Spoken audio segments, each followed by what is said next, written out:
Hello everyone, ఈరోజు urgent scholarship apply చేసుకోవడానికి కావాల్సిన డాక్యుమెంట్స్ కోసం తెలుసుకుందాం.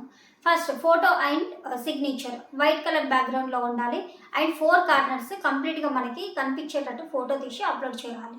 And next Aadhaar card front and back రెండు కూడా ఫోటో తీసి సేమ్ 4 కార్నర్స్ కంప్లీట్గా వచ్చేటట్టు మనం ఫోటో తీసి అప్లోడ్ చేసుకోవాలి.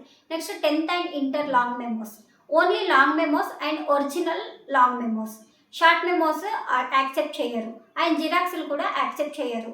ఇన్ కేస్ మీరు జిరాక్స్లు కానీ షార్ట్ మెమోస్ కానీ అప్లోడ్ చేసినట్లయితే అప్లికేషన్ అనేది రిజెక్ట్ అవుతుంది.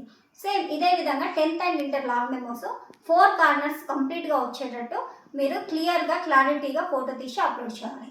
అండ్ నెక్స్ట్ బ్యాంక్ అకౌంట్ కూడా 4 కార్నర్స్ కంప్లీట్గా వచ్చేటట్టు మీరు అప్లోడ్ చేసుకోవాలి. నెక్స్ట్ వచ్చేసి బోనోఫైడ్, చాలా ఇంపార్టెంట్. బోనోఫైడ్ మనకి ఇప్పుడు మీరు ఏదైతే గ్రాడ్యుయేషన్లో అడ్మిషన్ ఏ కాలేజీలో తీసుకొని ఉన్నారో ఆ ఫస్ట్ ఇయర్ బోనోఫైడ్ మాత్రమే మీరు అప్లోడ్ చేయాలి. అది కూడా 4 కార్నర్స్లో ఉండాలి. బోనోఫైడ్ మీద రిక్వైర్మెంట్ ఉన్న డేటా ఏంటిది అని అంటే డేట్ ఉండాలి, అడ్మిషన్ నెంబర్ ఉండాలి, ప్రిన్సిపల్ సిగ్నేచర్ ఉండాలి, principal stamp and college stamp ఉండాలి.